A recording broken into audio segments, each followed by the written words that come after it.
Hi guys, welcome back to my YouTube channel. And as the title of the video states, I'm going to talk about the budgeting technique, which is the 70-20-10% budget allocation, whereby you put the 70% to your spending, the 20% to your savings, and the 10% to your other goals, or you can use it to pay out all of your debt. So guys, I hope by the time we're completing and by the time we're reaching up to the end of the video, you'll have grasped something that will be helpful to you in this journey of budgeting. And so guys, welcome, and let's get into it. So in the 70-20-10%, there is the spending. It's split into the spending. You're going to split your money whereby it's going to go to the spending, the savings, and your other goals, which is inclusive of your debts payment. Although depending on your priority, you can always choose to switch up all your, depending on your priorities, you can switch up your savings and your debts. So as I've stated, like the 70%, it's where you're going to it's catering on all of your spendings, all of them, and then the 20% will go to your savings, and then to the 10% to your other goals, inclusive of the debt your debts payments. But I've said that you can switch up whereby your 10% goes to your savings, and then the 20% goes to your other goals and debt payment. But in instances whereby, for instance, you have no debts to pay off, you can take that 10% to your savings, and it is going to cater for, maybe you want to put up a business, you want to do additional investments, you can take that 10% to go up to your savings. And this budgeting technique is it's favorable for a person who doesn't want to manage, like he or she doesn't want a very restrictive budgeting technique. So this will be very, very suitable for that kind of a person, because it's simple to carry on, to move along with, compared to the other budgeting technique that I discussed in another video, which was about the 50-30-20% budgeting technique. This budgeting technique is advantageous in the sense that it's less restrictive compared to other budgeting techniques, and also it's much simplified because it has got only 3 categories.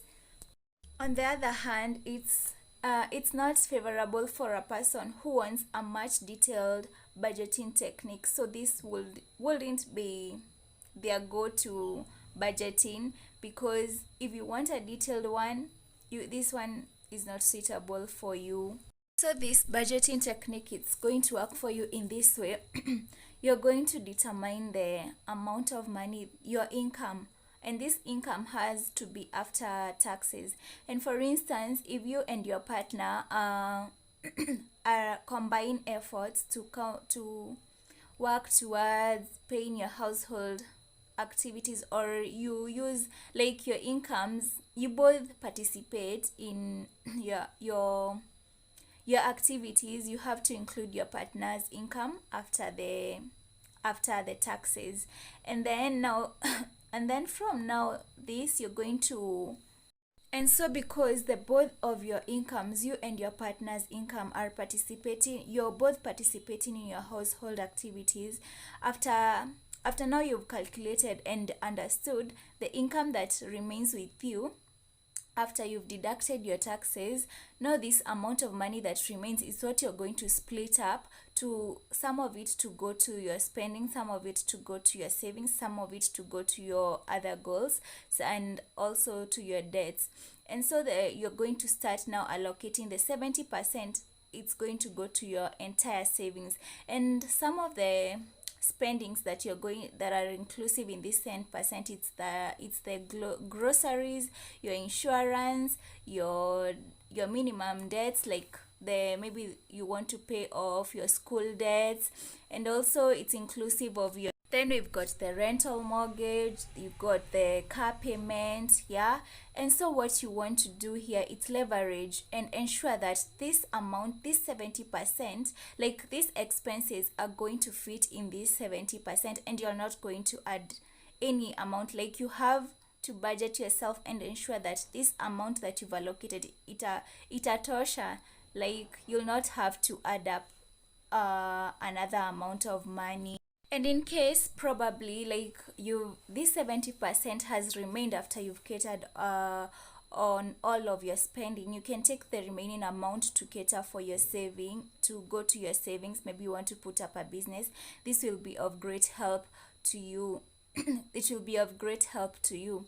Then what you're going to do next is go to the next amount of money that you, the percentage that you need to cater for is the 20% to go to your savings. I know this is a huge amount to go to be able to take it to the savings account, but you have to make a plan in order for you to reach out to this goal whereby you are in a position to actually and do that. Ensure that the 20% is going to your savings account, and that you're not making excuses in your mind at all. So you have to scale yourself towards saving up to this 20%, no matter what, over a speculated period of time. And these savings, and your savings are going to be, they can be categorized into various categories, such as the emergency fund. You need to build on your emergency fund because you never know what might happen. Then you've got the future plans that you've got, so that is going to go to the sinking funds. And then we've got the retirement savings, because you obviously have to look to save up for your retirement. And also if there is another amount that has remained, it's going to go to your other goals. And then after that, now you go to the next step, which is saving up the 10%. This 10%, it's going to be allocated to your other goals, or it's going to go to your, it's allocated to your other goals, and also the debt payment. And for instance, the 10%, it's not the only amount that you're going to allocate to your debts. I remember that I had said that in the 70% whereby you have put, like this amount is catering for all your spending, I said there is payment of the minimum debts. And so if at all, this is going to be like this 10%, it's just acting up like an additional payment to help you to continue paying off your debts. Yeah, so in the 70%, it's already inclusive of the minimum debts that you're supposed to be paying, but this 10%, it's just an additional amount that is going to help you to continually to be able and to be in a position to cater all of your debts, and you're in a position to pay off all of your debts.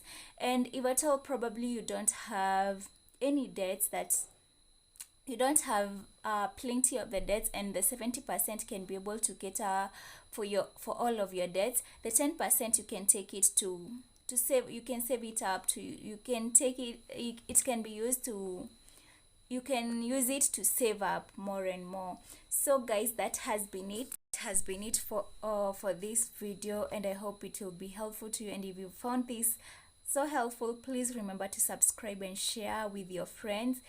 And yeah, for a person who doesn't want who wants a simplified budgeting technique, this is the budget that you can go for. And yeah, I'm wishing you the very best in this journey of budgeting, and I hope you've learned something. And yes, we'll meet in the next one. Bye guys.